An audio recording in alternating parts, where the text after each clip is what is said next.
일반적으로 뭔가 지금 대한민국을 뜨겁게 달군 미궁의 사건이 발생했습니다. 그것은 바로 한강 의대생 실종 사건으로 알려진 사건인데요. 이 사건은 서울 반포한강공원에서 친구를 만난다며 집을 나간 22살 의대생 학생이 갑자기 행방이 묘연해지며 해당 학생의 아버지가 아들의 행방을 수소문하는 것으로 시작했습니다. 그러나 실종 5일 만에 발견된 해당 학생은 싸늘한 상태였는데요. 그저 그냥 한강변에서 일어난 만취한 학생의 실족 사건으로 이번 일이 마무리되는 듯 싶었습니다. 그러나 여기서부터 반전이 일어나는데요. 기본적인 사건의 개요 정도는 한동안 뉴스에서 자세한 경위를 대대적으로 보도해서 웬만한 분들은 다들 알고 계실 것 같은데요.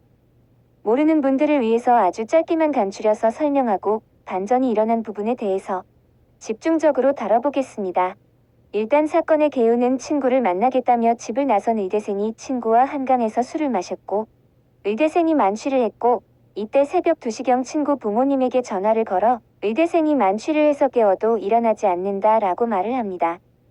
이때 친구의 부모님은 의대생을 깨워서 집에 보내고 너도 그만 집으로 들어오라고 말하죠.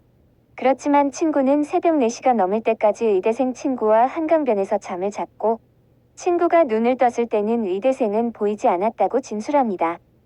그래서 어쩔 수 없이 의대생이 알아서 집에 갔겠거니 생각하고 친구는 그냥 집으로 돌아왔다고 진술합니다.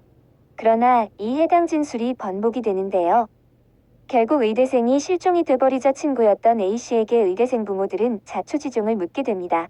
그러나 의대생 부모에게 진술하기를 중간에 자신의 부모와 통화한 부분을 빼고 설명합니다. 의대생 부모는 아들이 싸늘한 상태로 발견이 되자 이 부분이 미심쩍다며 퍼즐을 하나 2개씩 맞추기 시작하는데요.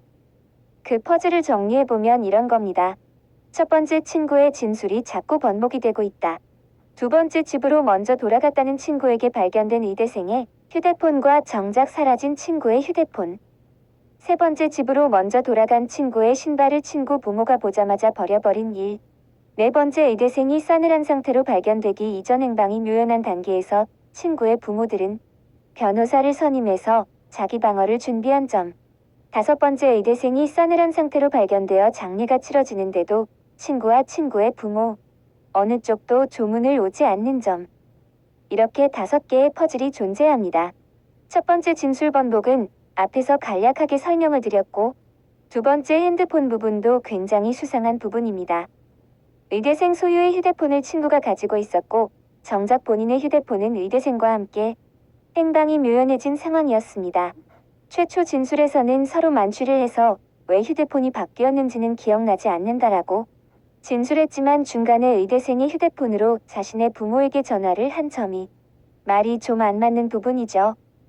상식적으로 친구가 만취여서 일어나지 못한다면 친구의 부모에게 전화를 거는 것이 일반적인데 친구의 휴대폰으로 자신의 부모에게 전화할 정신이 있는데 그 휴대폰이 친구의 것이라는 걸 만취해서 몰랐다는 게 좀 앞뒤가 안 맞는 것 같습니다.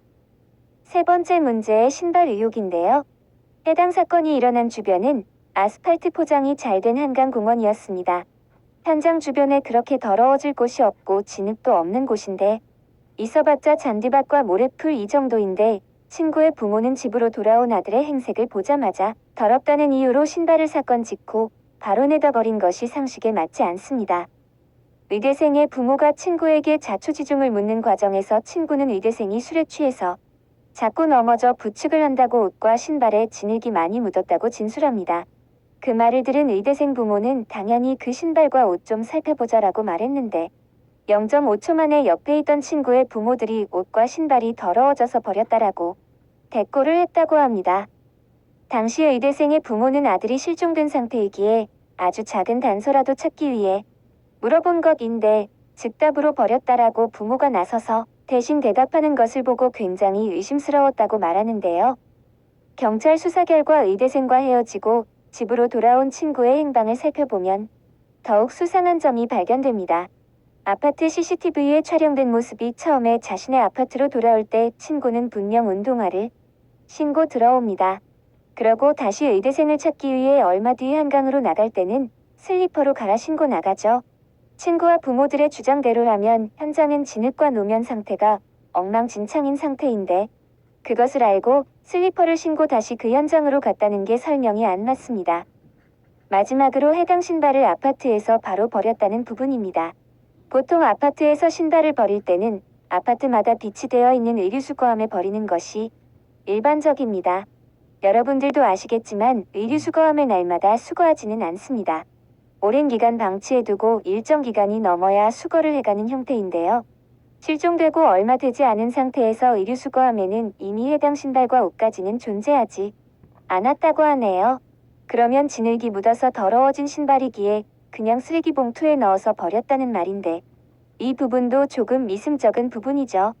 네 번째, 변호사 선임을 유달리 빨리한 이유가 무엇일까입니다. 의대생이 실종된 상태일 때 이미 친구의 부모들은 변호사를 선임해서 자기 방어를 취하고 있었다고 합니다. 친구의 부모들이 변호사를 선임한 시점도 수상한데요. 실종 사건이 발생되었고 유일한 목격자인 친구는 만취를 한 상태여서 당시 상황을 기억하지 못한다고 진술을 해서 경찰은 초동수사 단계에서 최면 수사를 하게 됩니다. 결과만 먼저 말씀드리면 1차 최면 수사는 실패로 끝나는데요. 경찰이 밝히길 최면 수사는 최면에 걸릴 대상이 무언가 숨기려고 한다면 최면 자체가 걸리지 않는다고 합니다. 친구가 무언가를 숨기려 한다고 단정 지을 수는 없는 부분이지만 아무튼 1차 최면 수사는 이렇게 실패를 하는데요. 돌연 2차 최면 수사 때 친구의 부모는 변호사를 대동하고 나타납니다. 경찰 초동 수사 때 굉장히 발빠르게 대응을 한 것인데요. 이 때문에 한때 친구의 부모가 버닝썬과 관련된 경찰 고위직 출신이다. 또는 국내 대형 로펌 출신이다라는 루머가 돌기도 했습니다. 일반적인 가정에 법적인 지식이 없는 부모라면 이렇게나 발빠르게 목격자나 진술자 위치에서 변호사를 선임하지는 않는 게 일반적이니까요. 법적 책임 공방을 예견하고 자기 방어를 할 목적으로 변호사를 선임한 것이라고 추측이 되는 부분인데요. 마지막 5번째는 말 그대로 어쨌든 누가 범인이고 친구가 어떤 행위를 했는지 명확하게 밝혀진 게 없는 상태인데 그런 친구의 빈소에 조문을 오지 않는다는 점입니다. 친구에게 아무런 귀책 사유가 없다고 치더라도 어쨌든 본인과 함께 술을 마시다 벌어진 사건입니다. 친구에게 귀책 사유가 없다면 그저 사고인 것이죠.